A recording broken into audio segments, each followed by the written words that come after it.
Cette semaine, à Église en sortie, on parle du livre Marcher, parler, écouter, l'exercice pèlerin avec l'auteur Brigitte Arouni.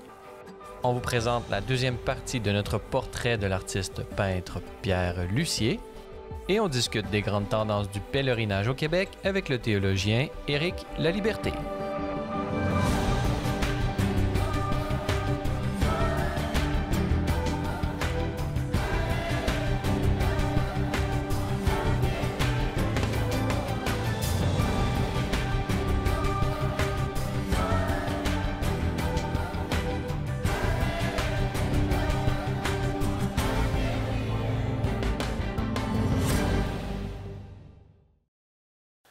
Bonjour et bienvenue à Église en sortie. Aujourd'hui, à l'émission, nous allons parler de pèlerinage et pour en discuter, nous avons avec nous Brigitte Arouni. Bonjour. Bonjour.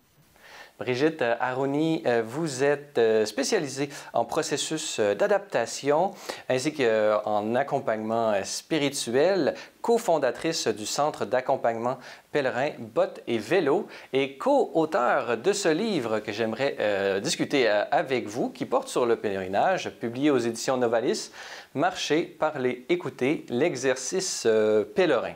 Mais avant d'entrer dans le concret de ce livre et de son contenu, pouvez-vous nous parler un peu de votre parcours personnel et comment êtes-vous entré en contact avec cet exercice du pèlerinage? En fait, l'histoire peut être très longue. Je vais faire ça court. Moi, je suis une passionnée de tout ce qui est voyage. Voyage en général. J'ai grandi avec des parents très voyageurs. J'ai habité dans plusieurs pays. Et arrivé au Québec, je me suis passionnée pour le cyclotourisme. Puis, j'ai rencontré Éric Laliberté, qui est co-auteur du livre avec moi, qui, lui, avait une expérience beaucoup plus de marché. Il avait fait Compostelle. Et en partageant nos parcours personnels, on s'est rendu compte qu'on vivait le même type d'expérience et de déplacement, que ce soit de voyager léger à vélo ou voyager léger à pied. Et c'est ce qui... Il a fini par me convaincre d'aller vivre Compostelle, une expérience marché que j'étais pas certaine d'apprécier, étant donné que j'apprécie beaucoup le vélo. Mais j'ai découvert encore plus lent que le vélo, le plaisir de la marche. Donc, on a fondé Bottes et Vélo à partir de là, un centre qui, au départ, voulait accompagner les gens pour saisir l'essentiel de cette expérience-là, parce qu'il se vit beaucoup dans un pèlerinage. On va appeler ça un pèlerinage. Il y en a qui parlent d'une très longue randonnée. Il y a quelque chose dans ces très longs voyages minimalistes qui nous révèle à nous-mêmes. Et le but de former Bottes et Vélo, tout comme le but d'écrire ce livre-là aussi, c'est d'aider les gens à saisir, mais c'est quoi ce quelque chose qui se révèle à moi pendant ma marche? Et pour bien comprendre et analyser sa propre expérience et peut-être se préparer à un éventuel pèlerinage, ce livre déploie vraiment une analyse détaillée des différentes caractéristiques. Pouvez-vous justement nous donner quelques-unes des caractéristiques de l'exercice pèlerin en 2021? En 2021, effectivement, l'exercice pèlerin pour nous se vit, là on le situe dans l'exercice de la marche, mais il peut se vivre dans toute expérience physique qui engage le corps pour une longue durée dans un effort. L'exercice de la marche n'est pas très exigeant, mais répété à tous les jours pendant au-delà de 10 jours, il se vit quelque chose. Donc, il y a ça. Dans les éléments essentiels à l'exercice pèlerin, il y a vraiment l'engagement du corps et la durée. C'est deux incontournables. Après ça, je dirais, il y a tout l'exercice de relecture.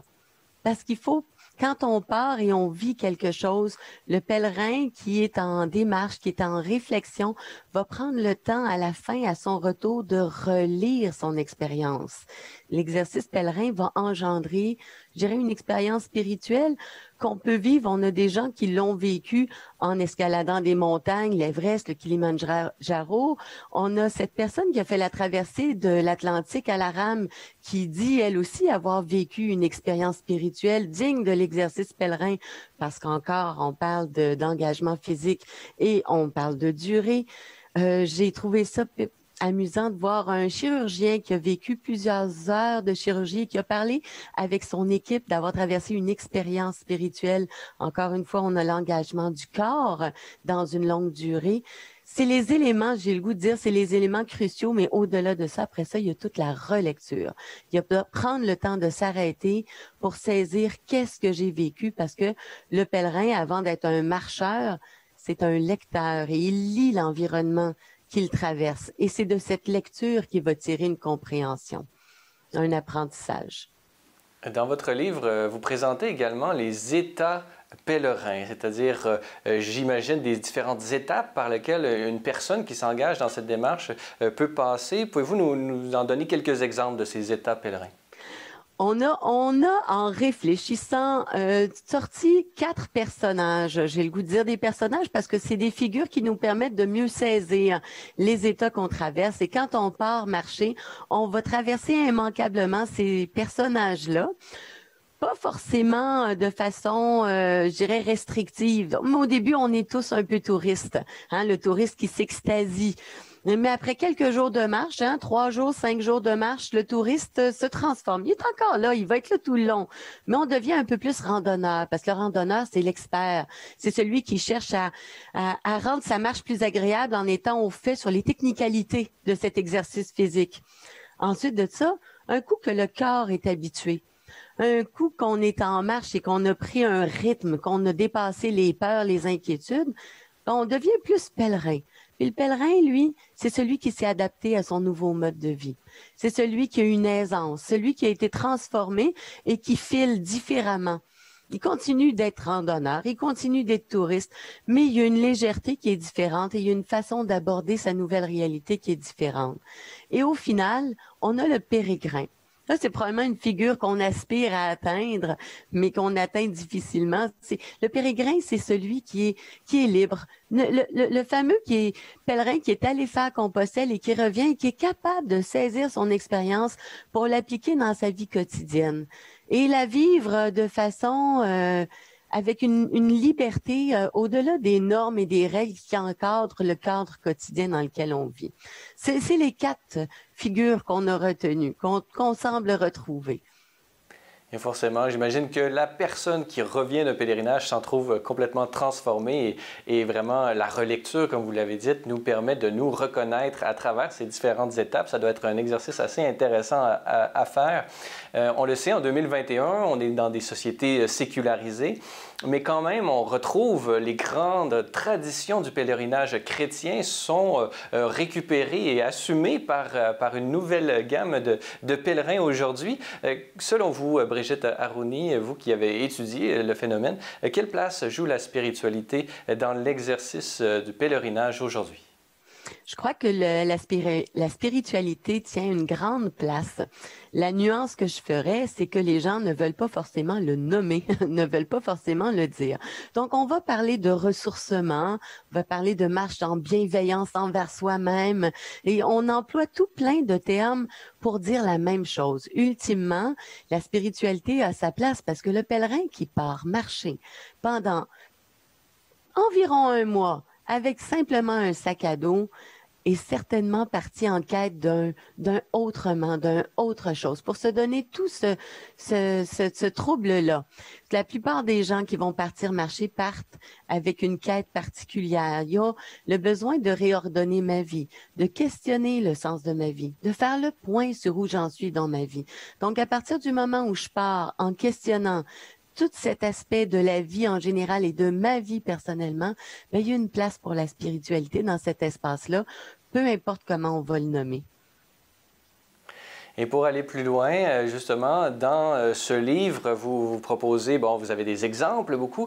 Au Québec en particulier, vous, Brigitte Arouni, avez-vous un pèlerinage préféré que vous affectionnez particulièrement? Au Québec, sans très grande hésitation, je dirais, j'adore marcher les îles de la Madeleine. Mais il y a un groupe de Madelinots qui ont fait Compostelle et qui ont décidé de faire un parcours entièrement balisé qui s'appelle les Sentiers entre vents et marées. 13 étapes à marcher au Québec dans un paysage enchanteur, ressourçant. C'est de toute beauté. Ça va faire 5 fois qu'on y va. On y est avec des groupes. Et c'est du pur bonheur. C'est l'espace idéal pour faire le point sur où on en est dans notre vie. Éventuellement, c'est un bel endroit où aller durant cet été, puisque les frontières sont malheureusement fermées. Le Québec est à notre disposition, surtout si c'est à l'extérieur et avec notre famille, pourquoi pas. Brigitte Arouni, je rappelle que vous êtes diplômée en accompagnement spirituel, spécialisée en processus d'adaptation et co-auteur de ce livre « Marcher, parler, écouter, l'exercice pèlerin » publié aux éditions Novalis et coécrit avec M. Éric Laliberté que nous aurons la chance de rencontrer dans la deuxième partie de cette émission. Alors, Brigitte Arouni, merci beaucoup d'avoir été avec nous. Merci à vous.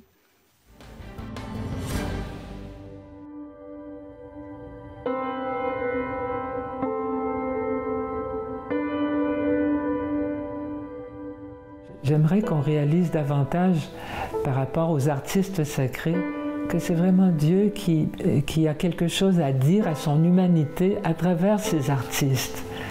Et c'est pourquoi il est important d'écouter les artistes, surtout ceux qui font de l'art sacré, parce que c'est pas rien. Il a vraiment quelque chose à dire, précisément par l'artiste, qu'il ne pourra pas dire à travers le scientifique, qui est aussi important, ou le théologien, qui est aussi important. Mais ce qu'il a à dire par l'artiste, il n'y a que l'artiste qui peut le dire. Derrière une image comme celle-ci, il y a tout un... Il y a un message qui, c'est pas juste des couleurs, c'est pas juste des formes, c'est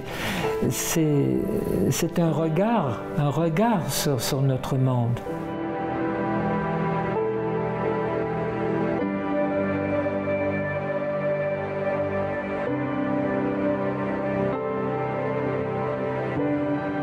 Je dessine beaucoup. Pour moi, ça part du dessin. Je suis d'abord un dessinateur. Je pense que c'est une de mes forces. J'ai toujours dessiné beaucoup dans ma vie.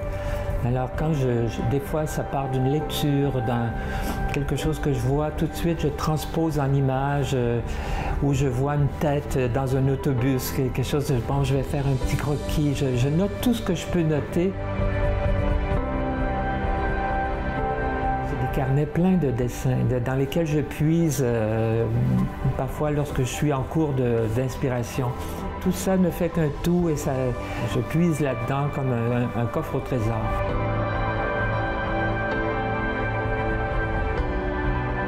Il m'arrive que d'avoir une commande, à ce moment-là, je présente aux gens mes différentes esquisses, je leur dis choisissez, dites-moi ce que vous en pensez, parce que j'aime bien que les clients soient satisfaits.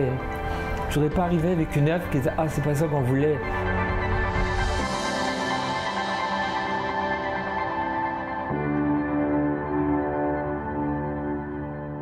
Quand tout est correct, je fais une grande aquarelle. Parce que surtout pour une œuvre d'envergure comme celle-ci, il faut absolument que j'ai une idée assez précise où je m'en vais au niveau de la palette de couleurs, au niveau des sentiments, des proportions des personnages. Il y a tellement de facteurs à considérer. C'est quand même toute une œuvre, là. C'est comme faire un film un peu ou faire écrire une pièce de théâtre. Il faut que tout se tienne, que c'est de la mise en scène en quelque sorte. J'ai étudié la mise en scène au cinéma et je continue de faire de la mise en scène. Ça me passionne, la mise en scène.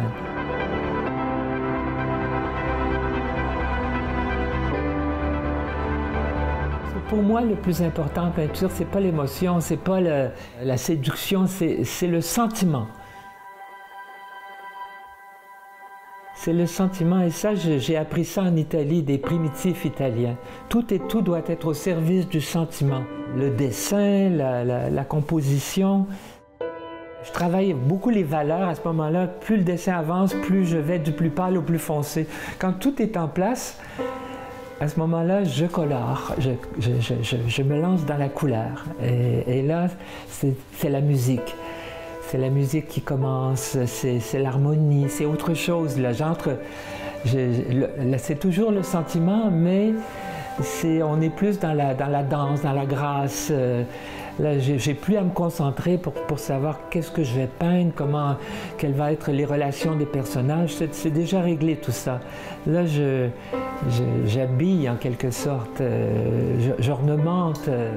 Il y a des étapes comme ça. Et ça, cette méthode, ça s'appelle la technique de la grisaille. Je l'ai apprise en Italie, mais elle s'est pratiquée, je dirais, du 15e au 19e siècle. On connaît peu cette façon de procéder, mais elle est très importante dans l'histoire de l'art, la technique de la grisaille. On l'a adoptée, on l'a modifiée un peu, mais en gros, c'était ça.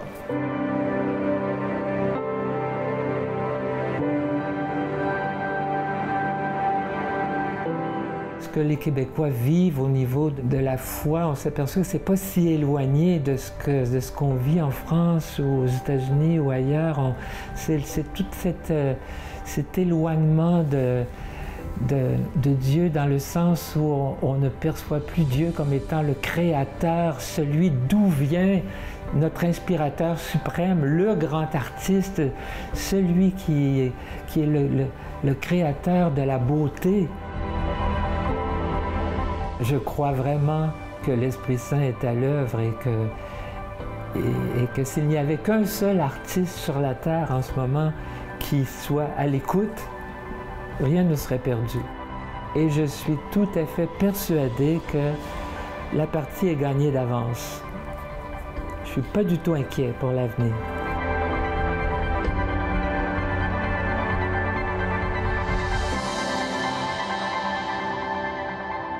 Mon espoir, ce serait peut-être de fréquenter des artistes d'art sacré à travers le monde, d'en connaître, d'entrer en contact avec eux. Cette année, j'ai eu la chance d'être choisi par la Biennale d'art sacré de Paris. Ils choisissent une douzaine d'artistes à travers le monde. Malheureusement, à cause de la pandémie, ça n'a pas eu lieu. C'est remis à plus tard. Mais je m'étais dit, ça va être l'occasion pour moi de rencontrer d'autres artistes. Et ça, j'aimerais bien. Ça serait un de mes espoirs. Quant au Québec, bien, notre pauvre Québec, j'ai l'impression que... mais il se passe des choses, il se passe des choses, il se passe des choses, de belles choses, et il faut s'accrocher au positif. Parce qu'encore là, l'Esprit Saint est à l'œuvre au Québec comme partout dans le monde. Et puis il y a des gens extraordinaires au Québec qui travaillent très fort pour qu'on se réveille. Mes espoirs sont sans limite. J'aimerais bien travailler plus en collaboration avec l'Église, qu'on me confie des responsabilités. Puisque j'ai l'occasion de formuler ce souhait, je le formule. C'est une mission sacrée que Dieu confie à ses artistes. Et c'est évident qu'il a un rôle d'évangélisation parce que l'artiste parle par des images faites à la main. Ce n'est pas des images virtuelles, c'est des images faites par un être humain. Moi, je fais tout ça, ces tableaux-là, avec un petit pinceau, dans la prière. Alors, le tableau est porteur de sanctification. C'est certain qu'on a un rôle à jouer. Et puis, moi, ce qui me plaît beaucoup, c'est de voir que souvent les gens de mon âge, à moi, réagissent peu devant mon travail parce qu'avec le refus global, avec tout ce qui s'est passé, moi je suis comme hors-la-loi, comme si j'avais rien compris. Je ne veux pas généraliser, mais souvent c'est le cas. Alors que les enfants qui sont tout candides, eux peuvent apprécier mon art. Ils y voient de la beauté, ils me questionnent, alors je me dis, bon, c'est ça, mon public à moi, c'est les enfants.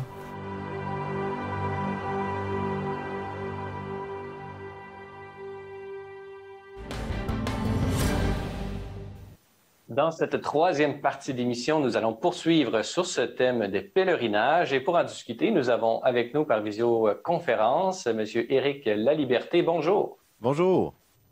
Éric Laliberté, vous êtes théologien, spécialiste en études pèlerines. Vous êtes également enseignant au Centre de spiritualité Morez qui se trouve à Québec, la belle capitale du Québec.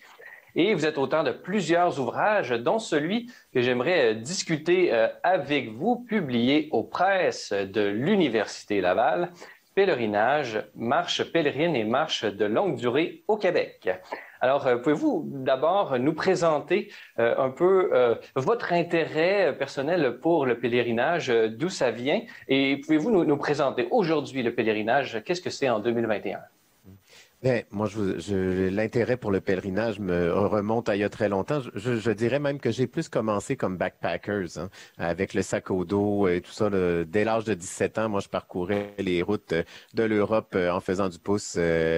C'était déjà dans cet esprit-là. Puis je vais vous dire, c'est que derrière l'esprit backpackers, il y a toujours une spiritualité qui se cache, une recherche de sens, une quête de sens qui se joue là. Et c'est ça qui amène le pèlerinage d'aujourd'hui à prendre la forme qu'il a, hein. Ça amène votre question, justement, quelle différence qu'il y a entre le pèlerinage traditionnel et le pèlerinage d'aujourd'hui? Ben, le pèlerinage traditionnel était strictement religieux, hein, et c'est ce qu'on voit aujourd'hui. Ça s'est affranchi du cadre religieux. Ça ne l'a pas exclu, ça ne l'exclut pas. On est toujours la dimension religieuse est toujours là, mais il y a quelque chose qui a défait ces frontières-là et qui fait en sorte que le pèlerinage atteigne d'autres sphères de la spiritualité qui sont, je dirais, même séculières, hein. Aujourd'hui, on va le voir dans le monde séculier, il y a plein de pèlerinages qui prennent forme. On utilise le mot pèlerinage un peu partout dans le monde. D'ailleurs, dans le livre, je veux juste faire le pont là-dessus, c'est que le livre, c'est pas seulement moi, c'est un collectif que j'ai co-dirigé avec Michel O'Neill. Et ce collectif-là, on a regroupé tous les gens qui se préoccupent de la question pèlerine au Québec actuellement, sous différents angles. Et contrairement, c'est qu'en fait, on a fait du chemin. C'est ce qui est intéressant d'observer. On a fait du chemin depuis 1976. Le dernier colloque qu'il y avait eu sur les études pèlerines au Québec avait été organisé par Pierre Boglioni et Benoît Lacroix, et le père Benoît Lacroix. Et depuis cette époque-là, il n'y avait rien eu d'autre comme colloque francophone qui s'était fait, où on étudiait le phénomène pèlerin, la religion populaire. Et au Québec, on a une tradition pèlerine vraiment extraordinaire, hein. Les pèlerinages, il y en avait beaucoup. On a beaucoup de lieux de pèlerinage. Encore aujourd'hui, il en reste une vingtaine, mais il y a une époque, ça se comptait par centaines, hein, les lieux de pèlerinage au Québec. Alors, c'était une tradition très forte et c'est encore présent dans notre culture et dans notre manière de vivre. Mais qu'est-ce que c'est devenu aujourd'hui? C'est ça, ça a été transformé et c'est ça qui est extraordinaire, là. C'est qu'on voit tout le mouvement, tout le déplacement qui s'est effectué dans la manière d'aborder le pèlerinage. Et parmi les grandes influences ou les pèlerinages qui influencent l'ensemble des pèlerinages qu'on trouve sur la planète, c'est celui de Saint-Jacques de Compostelle, qui trouve une belle place, une analyse de ce pèlerinage et des évolutions, et que vous trouvez un peu représentatif des évolutions que le pèlerinage lui-même a subies. Pouvez-vous nous parler un peu de cette influence du chemin de Compostelle sur la conception, disons, moderne du pèlerinage? Oui, ben en fait, Compostelle a vraiment marqué un tournant majeur dans l'histoire des études pèlerines. Les études pèlerines commencent à peu près à la fin des années 70. Et dans les années 90, les chemins de Compostelle vont entrer au patrimoine mondial de l'UNESCO. En 93 pour le Camino Frances, qui est la portion espagnole au nord de l'Espagne, et en 98 pour les chemins français les plus populaires. Et c'est ce qui fait que dans les années 90, tout à coup, pouf, on a un engouement pour les pratiques pèlerines du chemin de Compostelle.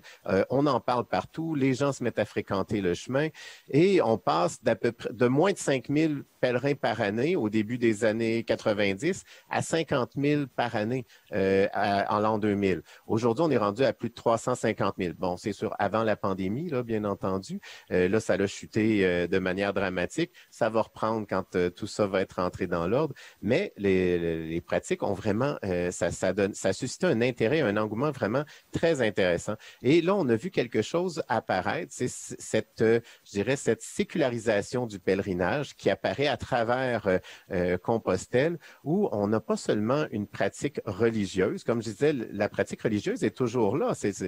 Puis même, je dirais que c'est ce qui est d'extraordinaire avec Compostelle, c'est que toutes les pratiques cohabitent entre elles et amènent les gens à questionner leur spiritualité. Donc, on va retrouver des gens sur le chemin de Compostelle, qui est un chemin catholique. On va retrouver des gens qui sont musulmans. On va retrouver des juifs sur le chemin de Compostelle. On va retrouver des protestants. On va retrouver des gens qui se disent agnostiques, des gens qui ont une spiritualité, mais sans attachement particulier à un groupe ou quoi. Alors, et tous ces gens-là se retrouvent pour discuter et construire du sens ensemble à travers leur marche sur le chemin de Compostelle. Donc, c'est le sens de leur vie, de leur vivre ensemble aussi, qui est discuté et qui est réfléchi à travers ces pas pèlerins qu'ils effectuent sur les chemins de Compostelle.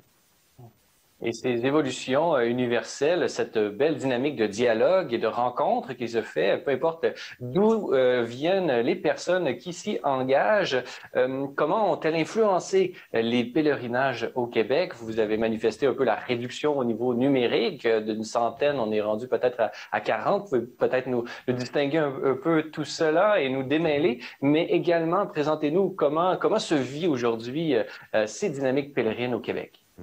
Bien, je dirais, aujourd'hui, bon, c'est sûr, on a les 5 grands sanctuaires au Québec qui sont l'Oratoire Saint-Joseph, le Cap de la Madeleine, la Basilique cathédrale Notre-Dame de Québec, on a Sainte-Anne-de-Beaupré et l'Ermitage du Lac-Bouchette, Saint-Antoine du Lac-Bouchette. Alors, ces 5-là sont les piliers, je dirais, de nos pèlerinages au Québec. Ensuite de ça, on a des petits sanctuaires. On en a une vingtaine environ là, qu'on se retrouve à avoir, où ça, c'est la pratique, je dirais, qui est plus ancrée encore dans le cadre institutionnel catholique, religieux. Mais à travers tout ça, se croisent aussi d'autres pratiques pèlerines.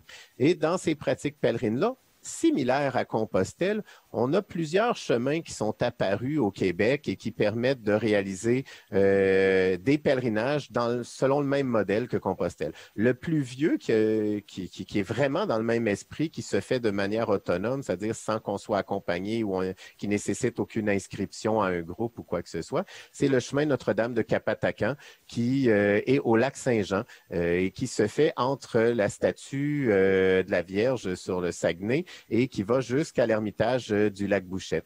Alors ça, c'est le plus vieux de manière autonome. Il y en a d'autres qui sont plus vieux que ça, mais qui ne sont pas autonomes, qui ont toujours été constitués par des associations. Le vrai premier chemin, c'est le chemin des sanctuaires qui va de l'Oratoire Saint-Joseph jusqu'à Sainte-Anne-de-Beaupré et qui a été mis sur pied en 99 à part des gens qui avaient vécu Compostelle, une personne qui avait vécu Compostelle, et ils ont mis ça sur pied et celui-là existe, mais toujours c'est selon un calendrier en petite équipe, il y a une structure qui vient avec. Donc, il ne se vit pas exactement de la même façon que Compostelle.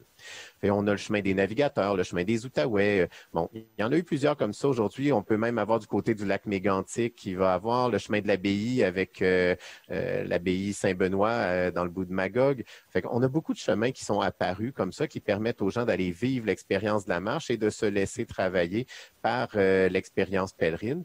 Et une belle façon d'approfondir l'identité nouvelle que va prendre les pèlerinages et les sanctuaires au Québec. Une belle façon d'approfondir ce thème, justement, c'est en lisant votre livre publié qui était sous votre direction avec de nombreux auteurs, comme vous l'avez mentionné, qui étaient sous votre direction, ainsi que celle de M. Michel O'Neill, Pèlerinage, marche pèlerine et marche de longue durée au Québec, publié aux presses de l'Université Laval, où on peut également trouver plusieurs idées de pèlerinage à effectuer cet été qui peuvent être de belles activités à réaliser ici même au Québec. Alors, Éric Laliberté, je rappelle que vous êtes théologien, spécialiste en études de pèlerine, enseignant au Centre de spiritualité Montréal, et nous étions réunis pour parler des pèlerinages au Québec. Alors, merci beaucoup d'avoir été avec nous. Ça a été un plaisir. Voilà, c'est tout pour aujourd'hui. N'hésitez pas, si vous avez des questions ou commentaires, vous pouvez m'écrire à l'adresse qui apparaît au bas de l'écran. Revenez-nous la semaine prochaine pour un autre épisode d'Église en sortie.